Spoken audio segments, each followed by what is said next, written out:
Bismillahirrahmanirrahim. Assalamualaikum warahmatullahi wabarakatuh. Alhamdulillah wa syukurillah wa la hawla wa la quwwata illa billah. Asyhadu an la ilaha illallah wahda wa asyhadu anna Muhammadan abduhu wa rasuluhu wa la nabiyya ba'da. Allahumma salli wa sallim ala sayyidina Muhammadin wa ala alihi wa sahbihi wa barik wa sallim. Allahumma zidna ilman nafi'an warzuqna fahman wasi'an. Rabbi syrah li sadri wa yassir li amri wa hlul 'uqdatam min lisani yafqahu qawli. Rabbi saddid lisani wahdi qalbi bihaqqi sayyidina Muhammadin sallallahu alaihi wasallam. Al-Fatiha ala niyati talib wa ala niyatil qabul wa tamami kulli sulh wa ma'mul wa ila hadrati Rasul Muhammadin sallallahu alaihi wasallam. Thumma ila khawal min al-anbiya wal mursalin wa ali baiti tayyibin tahirin wa ila ashabi Rasul ajma'in. Wa nakhussu khususan ila hadratir ruh al-musannif hadzal kitab Al-Syekh Diyauddin Ahmad bin Mustafa bin Abdul Rahmani wa Syekh Abdul Wahhab Asy-Sya'rani wa usulihima wa furu'ihima wa dhail huquqi alaihima ajma'in. Anna Allah tagasyahum bi rahmah wal maghfirah wa anna Allah yaghfiru lahum wa yarhamhum wa ya'li darajatin fil jannati wa yanfa'una bi asrari wa anwarihim wa ulumihim wa yu'idu alaihim min barakatihim wa nafahatihim fid din wa dunyal akhirah. Lahum bi sirri wa bihaqqil Fatihah. Iyyaka na'budu wa iyyaka nasta'in.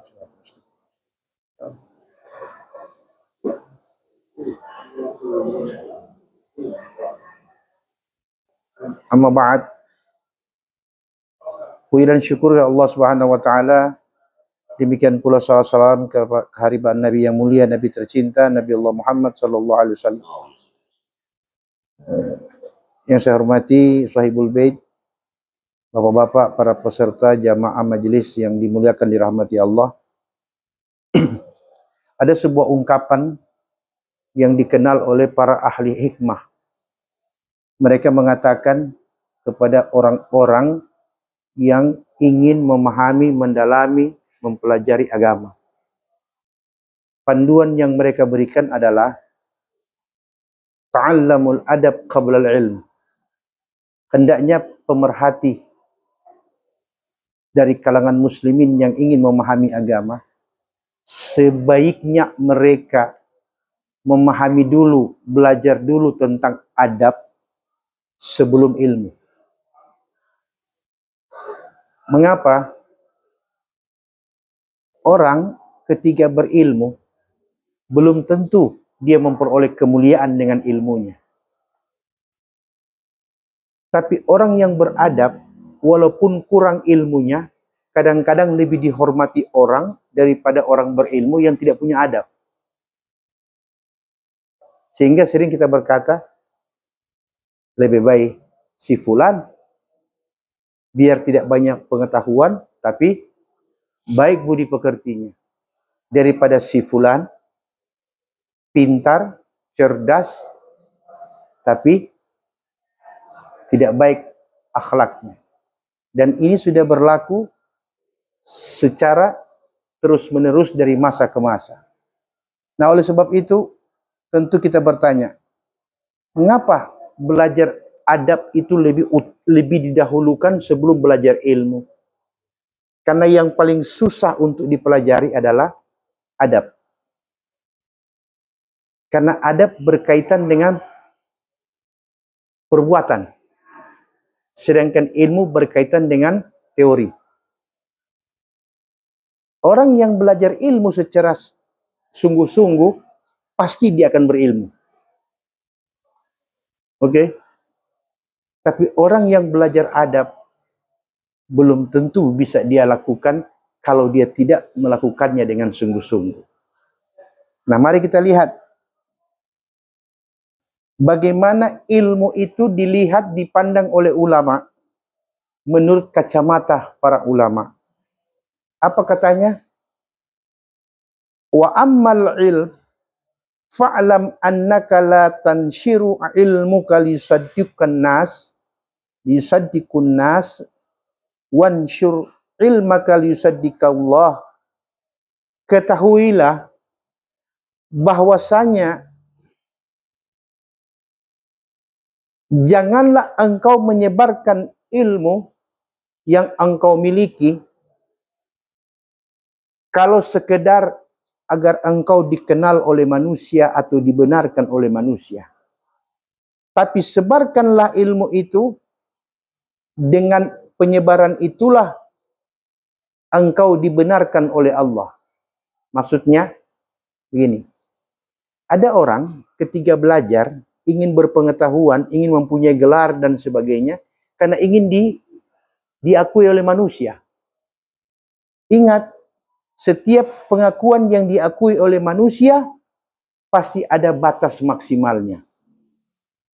Dan setiap pengakuan manusia ada pula di sisi yang berbeda manusia yang tidak mengakui akan hal itu. Pro dan kontra istilahnya. Nah, di sini yang harus kita pahami bahwa menyebarkan ilmu, apalagi ilmu agama itu, seyogianya orang yang menyebarkan itu, apa yang dia lakukan, apa yang dia ajarkan, semata-mata tujuannya adalah untuk supaya Allah membenarkan apa yang dia katakan.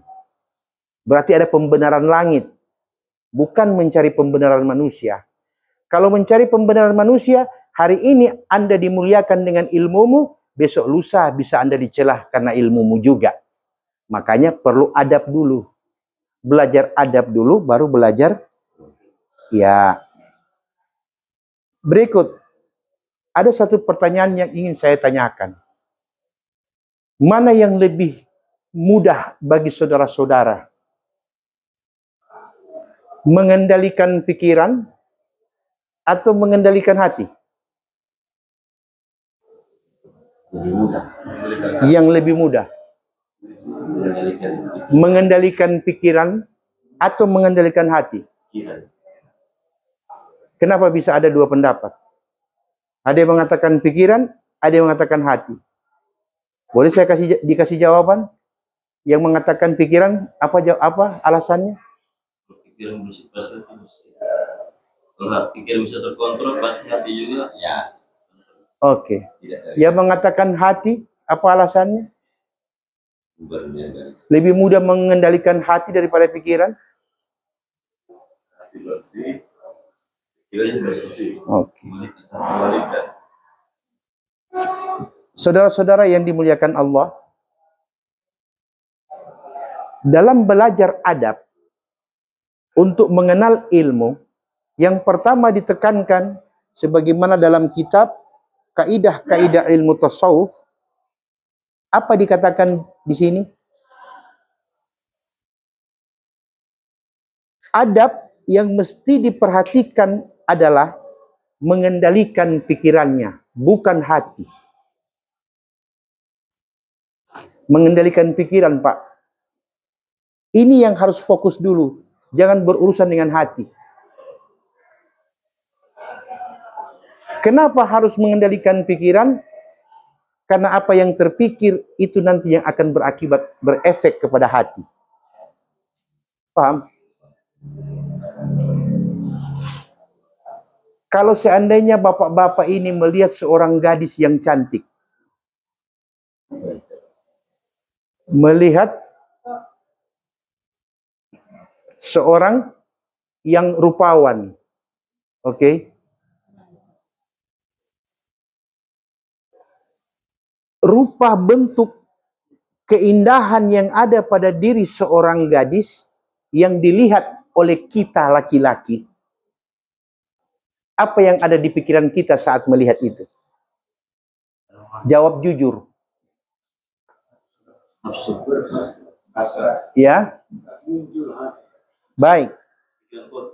Kalau kita laki-laki normal melihat ada seorang gadis yang cantik, oke, bertubuh indah, yang ada di pikiran kita adalah nafsu. Saya ingin tanya, nafsu bentuk apa yang ada di pikiran saat itu? Ya?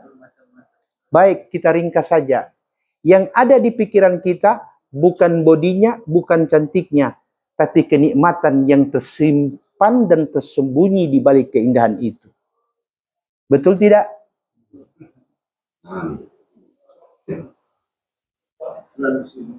Betul tidak? Betul.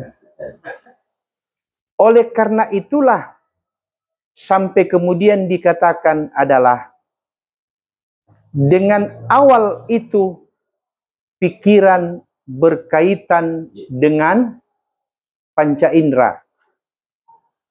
Boleh saya tanya, ada berapa panca indera? Ada 5. Ada 5. Kalau 6 berarti naluri. Dan tidak semua orang pakai naluri. Rata-rata pakai perasaan. Beda itu. Boleh saya lanjut? Baik. Ketika kita melihat seorang gadis dengan rupa dan bentuk yang begitu menawan, yang muncul di pikiran kita adalah banyak hal. Tergantung kecenderungan jiwa kita. Oke. Nah, apa yang membuat sehingga ada kecenderungan di pikiran kita? Karena ada panca indera sebagai jendela masuknya keinginan itu. Makanya Nabi berkata, al-ainu zan, mata itu bisa berzina. Oke. Jadi ketika Anda melihat sesuatu yang indah, maka disitulah refleks jiwa Anda itu secara spontan memberikan reaksi. Karena mata Anda inilah yang membuka itu passwordnya untuk masuk talbisul iblis, jebakan iblis. Bisa dipaham? Ketika melihat, pikiran aneh muncul. Pikiran-pikiran yang semua menawarkan tentang indahnya dan nikmatnya keindahan. Apa dan bagaimana? Tinggal dilanjutkan. Dari mata, diolah di pikiran kita, dia belum turun ke hati, Pak. Kemudian timbul imajinasi. Khayal namanya. Khayalan inilah sudah bisa memberikan secuil nikmat bagi yang berkhayal. Bagaimana kalau khayalan itu bisa diwujudkan? Inilah peluang syaitan masuk. Ente kan ada fulus. Ente kan dapat lihat harim ini sudah pada kode. Apalagi cuma nguni 2. Dan sebagainya. Apa ini bukan jebakan? Terus bagaimana cara kita mengenal dan menghindar dari jebakan itu? Perlu agama. Dan agama itu berbicara iman. Semakin kuat iman seseorang, semakin jelas dia melihat hal ini indah tapi harus dihindari. Berbeda dengan mereka yang imannya menipis, apalagi terancam habis. Maka spontan dia akan memberikan jawaban, di mana ngana pe mau? Ngana jual kita beli. Kan begitu. Iman, aman. Orang yang ada iman, aman jiwanya. Orang yang aman jiwanya, bagus ibadahnya.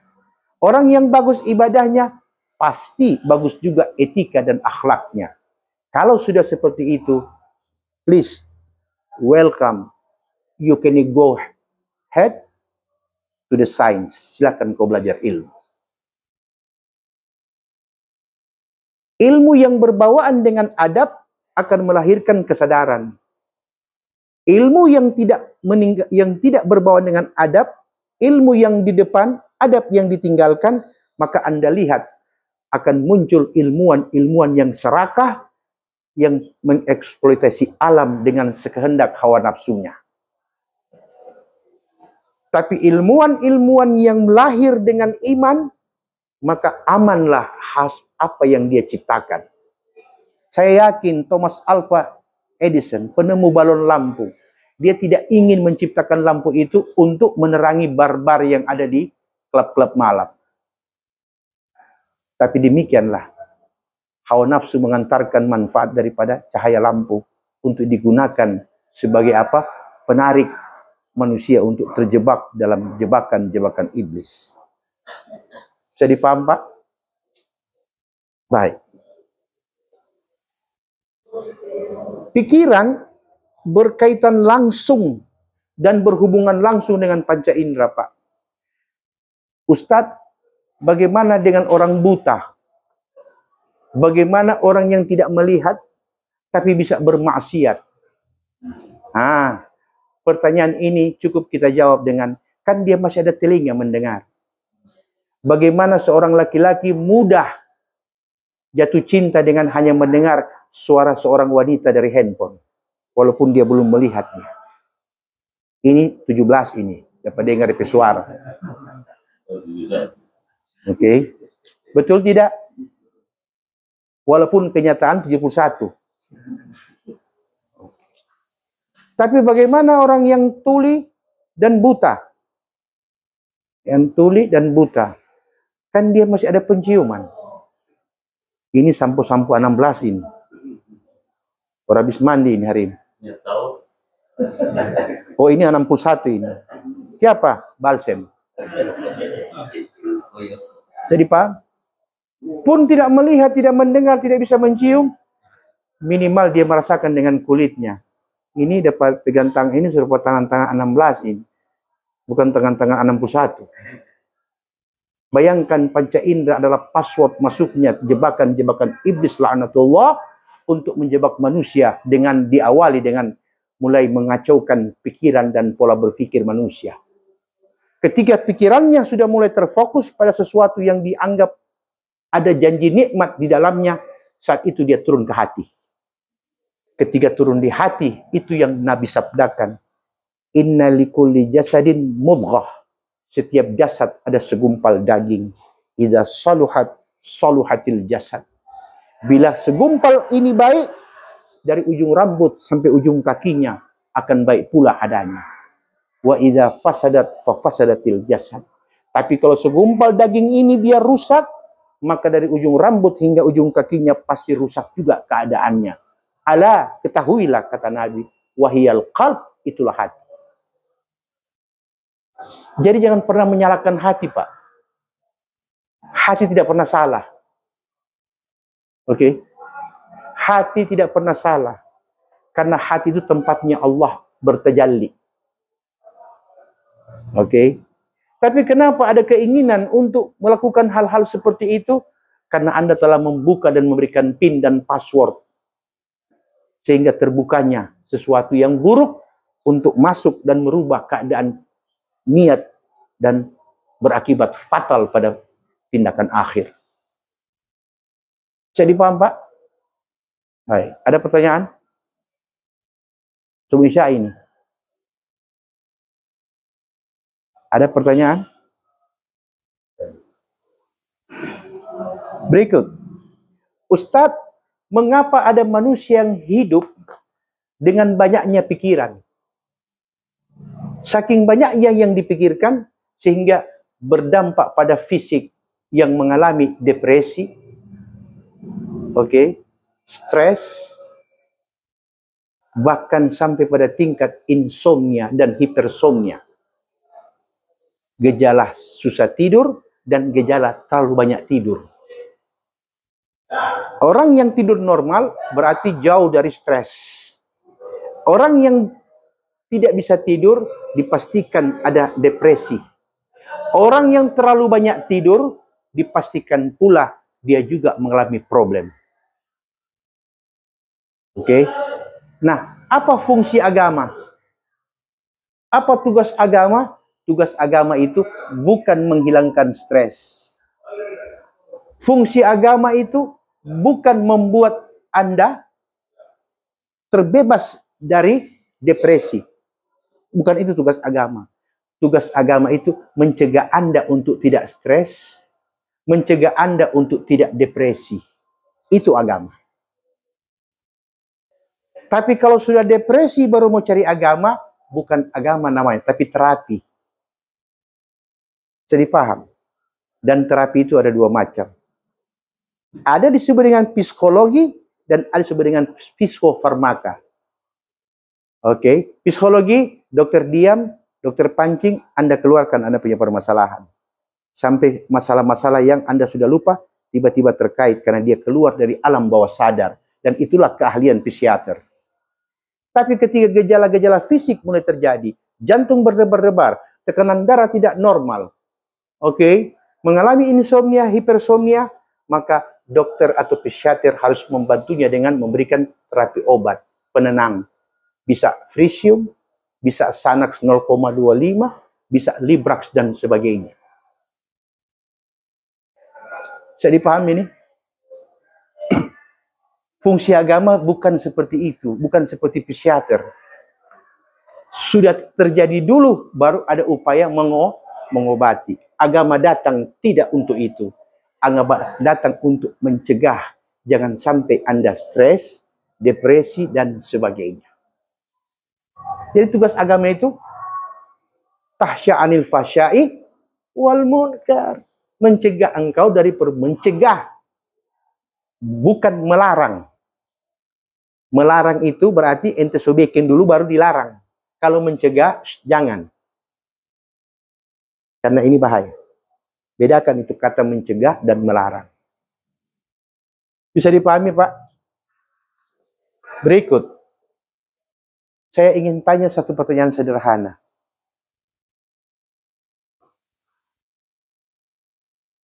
Hutang dengan bayar hutang, mana yang wajib? Kenapa begitu? Berhutang dengan bayar hutang, mana yang wajib? Hutang. Terus kalau berhutang? Kalau bayar hutang wajib, berhutang tidak wajib. Nah, kalau begitu, masalahnya ada di mana? Ada di bayar hutang atau berhutang? Iya. Sedangkan hutang tidak Allah wajibkan. Nanti datang kewajiban, Allah bilang kalau sudah berhutang wajib kau bayar. Berarti masalah siapa yang undang? Siapa yang pancing? Siapa yang buka? Terakhir, sudah tidak mampu, berdoa ke Tuhan, minta Tuhan tolong bantu akang. Ini yang Allah inginkan kepada manusia. Penuhilah kehidupanmu sesuai dengan apa yang kau butuhkan. Dan gunakanlah itu sebaik-baik nikmat yang Allah berikan. Bila hari ini engkau mengalami rugi, yakinlah bahwa Allah sedang menghendaki kebaikan yang ada pada hari ini dalam bentuk kerugian. Karena bila Anda tidak pernah rugi, Anda tidak akan pernah tahu betapa sakitnya orang yang fakir. Tapi bila Anda sudah merasakan nikmat yang berlimpah, Anda sadar ada nikmat di atas nikmat, yaitu Allah sang pemberi nikmat. Jadi dua-duanya ada rasa syukur, Pak. Inilah agama. Dia datang memberikan penjelasan. Dia datang memberikan pencerahan agar manusia tidak dilarang untuk kaya dan tidak disuruh untuk fakir. Bagi mereka yang berlimpah rezeki, itulah syukur kita kepada Allah. Bagi mereka yang berkekurangan, sadarlah Allah menghendaki kebaikan kepada ente berupa apa? Menghadapi hidup sesuai dengan apa yang Anda terima dari Allah Subhanahu wa taala. Aman. Itulah agama. Oke. Kalau di agama semua orang fakir, siapa mau bangun sekolah? Siapa mau bikin masjid? Tenaga banyak, orang fakir banyak lebih tenaga. Tapi mau beli semen, beli besi, berarti agama butuh juga orang kaya. Orang kaya tidak bekerja sebagaimana orang fakir, tapi orang kaya melengkapi apa yang dibutuhkan oleh tenaga yang akan membangun sebuah niat. Apa itu madrasah, sekolah, dan sebagainya. Jadi dalam hal ini, agama mengatakan, carilah nikmat Allah itu sebanyak yang bisa kau dapati. Tapi dengan ketentuan, carilah sesuatu yang Allah tidak perintahkan. Oke? Jadi berhutang tidak wajib. Tapi kalau sobat hutang, bayar wajib. Berarti masalahnya dari pas apa? Dari kita. Apa Ustadz berhutang itu salah? Oh tidak. Anda jangan berkata berhutang itu salah. Karena situasi manusia menghadapi hidup itu berbeda-beda, Pak. Anda tahu tidak? Rasulullah waktu wafat, Nabi meninggalkan hutang. Sedangkan di kala Nabi hidup, Nabi berkata kepada sahabat yang wafat, apakah orang ini ada hutang? Sebagian berkata, ada ya Rasulullah. Kalau begitu, sallu ala sahibikum. Kalau begitu, kalian yang pimpin sholatnya. Karena Nabi tidak mau mensolati jenazah yang ada hutang. Oke. Tapi dalam riwayat dikatakan ketika Rasulullah wafat, Rasulullah ada hutang kepada seorang Yahudi. Dan itu dibayar oleh Ali bin Abi Thalib dan disempurnakan oleh Umar bin Khattab. Berarti itu apa contoh? Itu merupakan contoh bahwa Nabi pilihan Allah, Nabi makhluk yang Allah muliakan dari dunia hingga akhirat, pun Nabi tidak lepas dari kebutuhan duniawi. Dalam arti, Qul innama ana bashar. Katakan wahai Muhammad, aku juga manusia. Oke, hanya bedanya, ana dapat wahyu, ente tidak. Berarti orang berhutang itu bukan dosa, Pak. Betul tidak? Cuma orang berhutang ini ada dua. Ada orang berhutang untuk mengembangkan usaha, ada orang berhutang untuk bersaing. Yang mana yang betul? Ya? Ya. Kalau mengembangkan usaha, itulah dikatakan dengan apa? Mencari rezeki di mana saja. Tapi kalau Anda berhutang hanya untuk sekedar bersaing, maka Anda telah mendatangkan petaka pada kehidupan Anda selanjutnya. Karena itu tidak dibutuhkan persaingan. Yang dibutuhkan itu adalah fastabiqul khairat. Kita berlomba-lomba untuk mendapatkan kebaikan. Jadi paham, Pak? Oke, ada pertanyaan?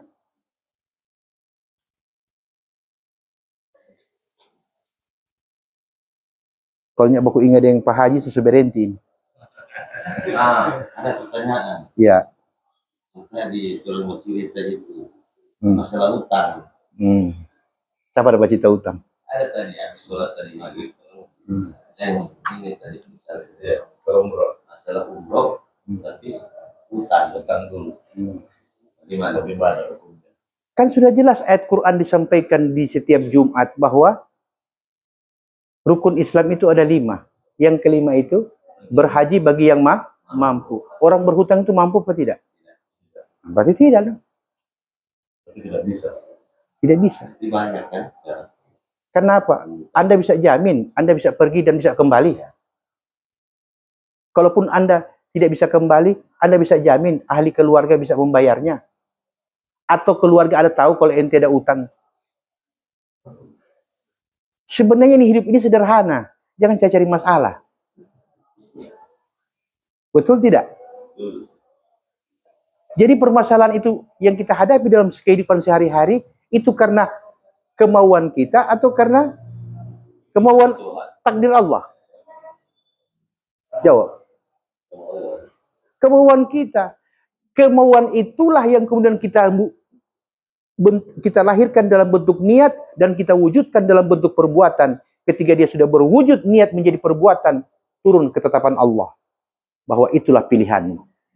Saya kasih contoh. Pernah lihat orang di rumah sakit yang terbaring sakit, semua kabel sudah ada pada dia, mulai dari impuls, jantung, semua. Oke? Kemudian dokter bilang kepada keluarga, Pak, Bu, tolong jangan dicabut ini alat-alat, Pak ya. Kalau cabut, mati dia. Kira-kira kalau orang cabut, mati. Ajal di tangan dokter atau di tangan Allah? Nah, tolong dipikirkan kembali. Dokter bilang jangan cabut. Bapak cabut, mati dia. Pertanyaannya, ajal di tangan yang cabut atau di tangan Allah? Ajal di tangan Allah lewat dokter. Oh, lebih jauh lagi. Dalam Al-Quran, Allah mengatakan apa? Walan tajida li sunnatillahi tabdila. Pada ketetapan Allah, kau tidak akan dapatkan perubahan sampai hari kiamat. Ketika turun takdir Allah, itulah ketetapan Allah. Artinya apa? Ketetapan itu juga ada syaratnya. Tidak pernah ada orang masa air 99 derajat mendidih. Sampai hari kiamat 100 derajat baru mendidih. Itulah ketetapan Allah. Bahwa air mendidih di titik didih 100 derajat. dan air membeku di 0 derajat. Biar ilmuwan dari mana lagi, dia tidak bisa membuat air mendidih pada titik di bawah 100. Biar seorang fisikawan kawakan dunia, dia tidak bisa membekukan air kalau tidak mencapai titik 0 derajat. Betul tidak? Nah, apa hubungannya? Artinya, kita manusia ini hidup karena ada nafas oksigen yang masuk keluar. Masuknya oksigen, kontraksi paru-paru, yang kemudian memisahkan mana O2 dan mana HO2. O2 diserap oleh paru-paru, disebarkan melalui peredaran darah, oksigen namanya. Oke, sebagai apa? Pengantar suplemen yang disaring oleh usus dan organ-organ penyaring. Diantar oleh yang namanya alat transportasi, blood atau darah namanya. Darah ini tidak akan bisa berjalan kalau tidak ada pemicu. Apa itu? Energi. Itulah O2, oksigen. Dan itu tugasnya paru-paru. Untuk mendorong agar darah itu berjalan sesuai dengan ketentuan, Allah tetapkan jantung tidak boleh berhenti walaupun semenit. Ketetapan Allah itu. Dan Anda akan dapati sampai hari kiamat tidak berubah ketetapan Allah itu. Sekarang fungsi-fungsi penunjang hidup ini kemudian ditidakkan. Harus turun tidak ketetapan Allah. Ini dia ada hidup ini kalau tinggal di oksigen. Sekarang dokter bilang berani cabut, mati. Ketika dia cabut, berarti tidak ada alasan bagi dia untuk hidup. Maka turun ketetapan Allah. Disitulah ajalnya. Bedakan Pak, takdir dan qada. Kalau takdir, la yaruddul qadra illa du'a, kata Nabi. Tidak ada yang bisa merubah takdir kecuali doa. Karena ada namanya takdir itu ada 2 macam. Takdir mu'allak, takdir yang tergantung. Kemudian Allah katakan, ud'uni astajib lakum, minta kepadaku, akan kurubah takdirku. Oke, hari ini kita menerima harus ditetapkan takdir, harus dapat musibah. Tapi karena ada doa kita yang minta keselamatan, atau ada doa saudara kita yang diam-diam mendoakan kita. Oke, Allah menerima doa di antara itu. Maka tiba-tiba musibah yang datang, tidak hilang musibahnya, tapi Allah kurangi tingkat bahayanya. Jadi paham?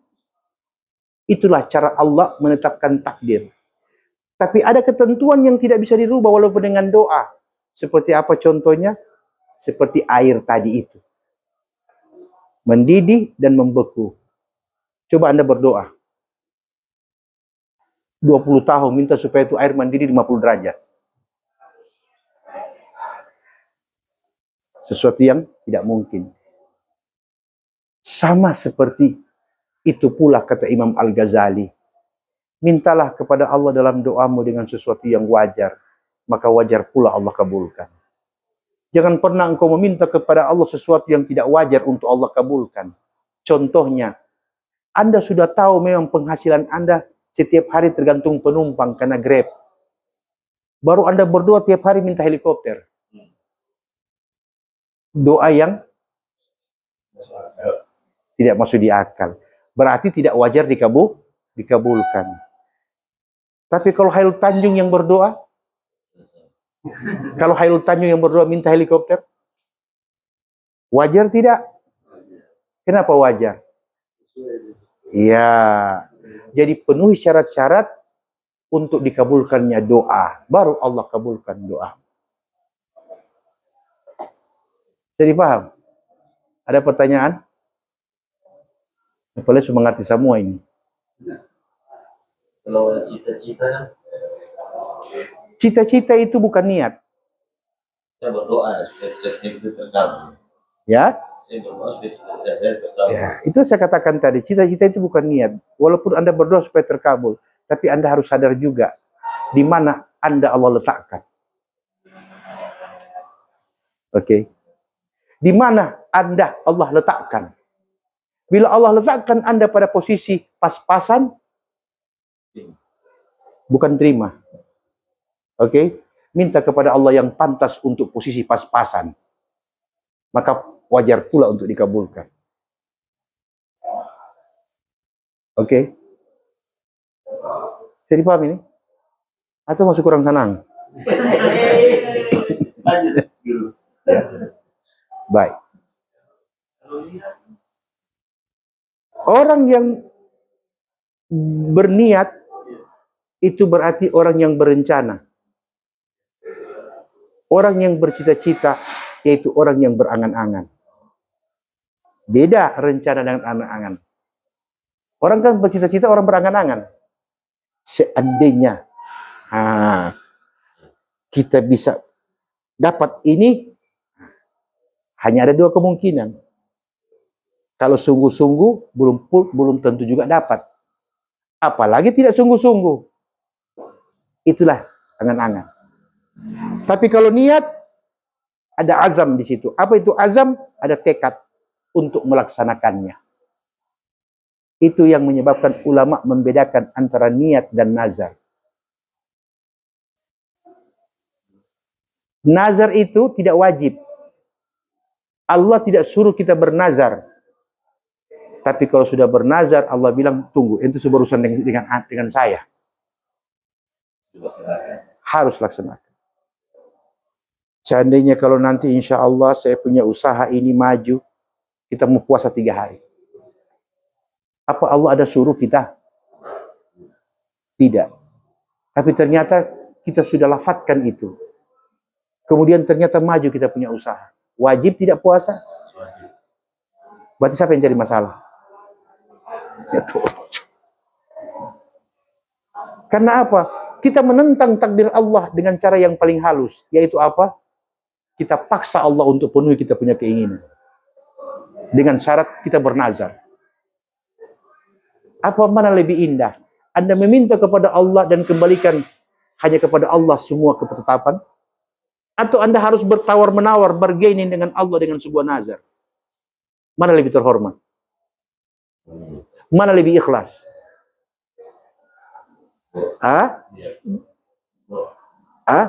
Pengabulan yang disyaratkan dengan nazar dan pengabulan yang hanya meminta semua kembali kepada Allah. Mana lebih terhormat? Mana lebih ikhlas? Jadi intinya agama menghendaki kemudahan. Yuridullah bikumul yusra wala yuridu bikumul usra. Kemudahan yang Allah kehendaki bagimu, bukan kesulitan. Apa kalau misalnya kita meminta kepada manusia masalah atau kita meminta kepada Allah? Ya. Sebaik-baik permintaan itu, sempurna-sempurnanya permintaan itu kepada Allah. Nanti Allah yang tetapkan kepada siapa pengabulan itu akan Anda dapati. Ya Allah, berikan saya rezeki. Oke? Kemudian Allah buka pintu rezeki kepada si fulan. Ente ketemu dulu di kafe primadona dengan si fulan, karena dia yang punya jalan itu. Salah bila kita bermohon, Pak, tolong begini. Agama tidak mengatakan seperti itu. Agama katakan apa? Minta kepada Allah. Kemudian buktikan bahwa Anda sungguh-sungguh ketika melaksanakan suatu pekerjaan. Maka manusia akan menilai apa yang sungguh-sungguh. Bukan menilai apa yang Anda lakukan. Tapi hasil yang dilihat. Kita jadi panitia masjid 20 tahun. Selama 20 tahun kumpul-kumpul dari celengan. Hatta pagar belum backing. Kira-kira kita dianggap pengurus apa? Oke. Sudah jelas-jelas dana masuk cuma 20 juta. Tapi setengah masjid sudah jadi. Kira-kira bagaimana orang lihat? Orang tidak melihat apa yang Anda buat. Tapi orang melihat akhir daripada sebuah perbuatan. Jadi paham, Pak? Ada lagi pertanyaan? Biasa Bang Yazid ini paling... Ini Ustaz, akhlak itu dengan adab.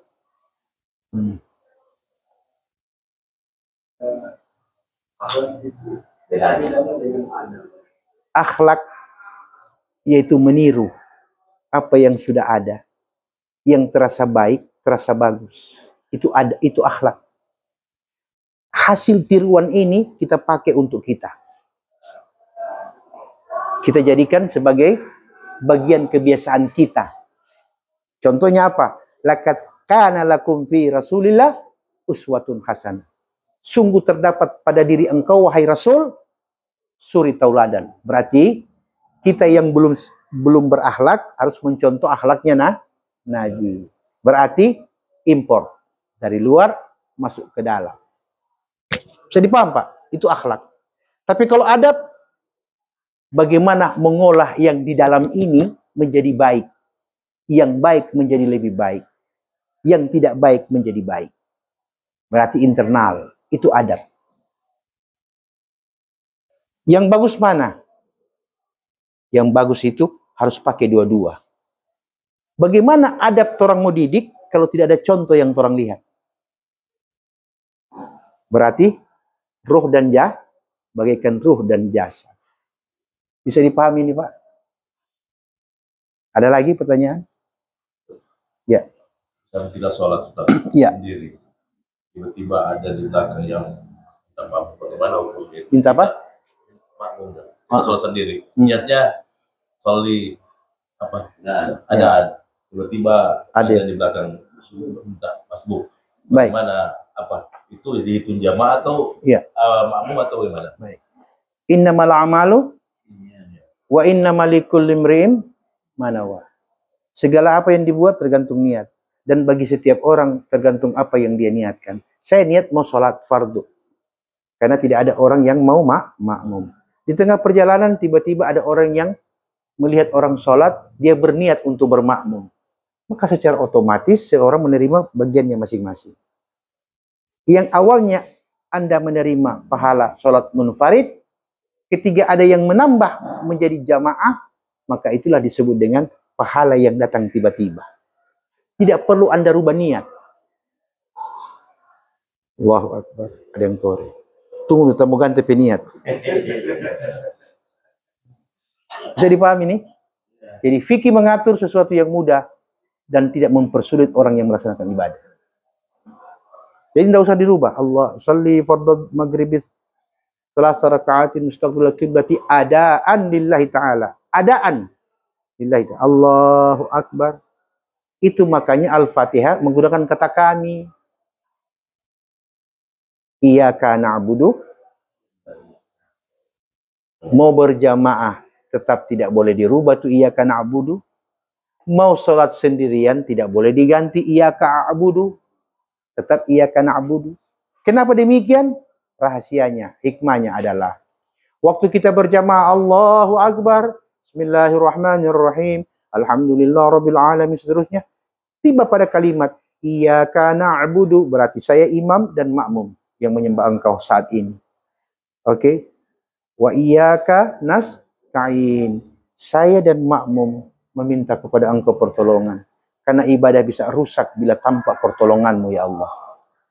Berapa banyak orang yang beribadah tapi tidak amanah. Karena tidak ada ma'unah dari Allah. Jadi paham? Ketika sendirian, Allahu Akbar. Iyyaka na'budu wa iyyaka nasta'in. Apa Allah bilang? Inna sam'a wal absar wal af'idah kullu ulaika kana anhu mas'ula. Matamu, pendengaran, hatimu, dari ujung rambut sampai ujung kaki akan ditanya oleh Allah di hari kiamat nanti. Berarti mata iyyaka na'budu, telinga iyyaka na'budu, hati iyyaka na'budu, tangan Allahu Akbar iyyaka na'budu. Karena di hari kiamat badan kita akan berpisah-pisah, ditanya satu-satu oleh Allah. Kemudian nanti tangan punya dosa ditimbang, mata punya dosa ditimbang, dikumpulkan menjadi satu. Kemudian semua berkata, tangan berkata, Iyyaka na'budu ya Allah, kepada engkau kami menyembah di kala hidup. Mata juga berkata, Iyyaka na'budu ya Allah. Kemudian setelah semua berkata seperti itu, maka Allah berkata, karena maunahku sampai engkau diberi kekuatan untuk beribadah kepadaku. Maka masuklah engkau ke surga karena rahmatku, bukan karena ibadahmu. Tapi seorang ahli ibadah, 70 tahun ibadah, ditimbang amalnya, Allah bilang, baik, 70 tahun ibadahnya kuterima, maka masukkanlah ia ke surgaku karena rahmatku. Ahli ibadah bilang, tidak ya Allah, aku masuk surga bukan karena rahmatmu, tapi karena ibadah. Kata Allah, oke, kalau begitu, kita pending dulu. Siksa. NTP biji mata sebelah kanan, selama 70 tahun mampu melihat, orang timbang dulu. Berapa dia punya nikmat? Nikmat 70 tahun. Mata melihat. Dengan NTP ibadah 70 tahun. Mana berat? Berat mata. Kenapa kita katakan mata? Sedangkan setiap rakaat itu Allah lipat gandakan 10 pahala. Jangan ukur dengan cara itu, ukur dengan cara duniawi. Karena mata kita pakai di dunia, bukan di akhirat. Kira-kira kalau tiba-tiba orang pematain langsung galap, ini ada sebab. Mau pergi berobat tidak? Mau pergi cari dokter tidak? Oke? Dokter kasih obat, kasih terapi, kasih ini, cuma terang-terang sedikit. Kira-kira mau berusaha tidak untuk lebih terang lagi? Pertanyaannya, berapa biaya yang Anda harus keluarkan? Seluruh rezeki yang Anda dapatkan sepanjang hidup, Anda habiskan hanya untuk sebuah mata yang tidak bisa melihat. Baru Allah katakan, ibadahmu yang membuat kau masuk surga. Nah, itu cara mengukurnya. Betul tidak? Dulu waktu kita masih belum pakai kacamata, sedap sekali mau lihat huruf. Sekarang sudah yang kacamata, kadang-kadang tutak jadi sama dia mbak. Itu baru nikmat. Oke? Bisa dipaham? Jadi, ketika orang beribadah, tetap tidak perlu merubah niatnya. Allahu Akbar. Tapi ingat, ada aturan yang harus dipahami ketika orang beribadah. Yaitu, ketika Allahu Akbar, Anda yang masuk sebagai masbuk, harus beritahukan kepada dia. Supaya apa? Dia tidak ibadah dalam keadaan diam. Oke? Kalau Anda tidak beritahu, dia ruku, dia cuma Allahu Akbar. Siapa belum bangun-bangun dari ruku, rupanya sesujud. Ini tidak dengar. Karena tidak ada takbiratul intiqal. Takbir kode. Bisa dipahami ini? Oleh sebab itulah makanya sebagai orang yang beragama, ingin melihat ibadah kita baik bagi kita sendiri, baik pula bagi orang lain, maka perlu belajar ilmu syariat. Ilmu syariat yang mengatur itu, dan ilmu tarekat yang akan meluruskan apa yang ada. Oke? Sebagaimana saya sering mengatakan bahwa syariat dan tarekat itulah antara ilmu dan adab. Makanya dari awal, kenapa saya selalu mengarahkan materi-materi itu kepada adab? Karena ini dulu yang orang harus pelajari. Dan insya Allah, kalau untuk ilmu syariat, hampir di setiap masjid ada pelajaran fikih tentang tahara, tentang sholat. Oke? Tapi jarang kita dapat pembelajaran tentang bagaimana memperbaiki akhlak. Ini yang membuat kebanyakan manusia ingin beribadah kepada Allah, tapi tidak pernah mendapatkan nikmat beribadah. Sebagai terakhir saya ingin tanyakan, apakah dengan orang punya sholat 5 waktu ini, orang sudah katakan sudah tenang orang hidup? Ya. Kenapa orang dengan spontan menjawab belum tentu? Karena orang belum menemukan nikmatnya ibadah. Sedangkan nikmatnya itu ada di tarekah. Nikmatnya ibadah itu ada di tarekah, bukan di syariat. Syariat hanya atur, begini DP cara. Sedangkan tarekah itu menghidupkan apa yang namanya teori. Saya kasih contoh paling akhir. Tarekat saya kasih kepada Anda dalam bentuk bibit tanaman. Pak Yazid, ini, tolong. Ini bibit unggul. Kalau dia sampai tumbuh, dia berbuah, Masya Allah, saya kasih kepada Anda. Oke? Baru saya ambil. Ini buku panduan cara menanam yang benar. Pertanyaan saya terakhir. Mau tumbuh tidak bibit itu? Caranya? Selain buku panduan? Selain itu? Mesti bapacul, komba tanam, komba siram, ikuti aturan. Mesti kita lagi tuh yang mau biba tanam lagi. Oke? Jadi, para ustadz, para ulama mengajarkan kepada umat itu dengan dua hal. Kalau dia seorang guru mursyid, ini bibit. Kalau dia seorang guru syariat, ini buku panduan. Mau tumbuh atau mati tanaman itu tergantung ente.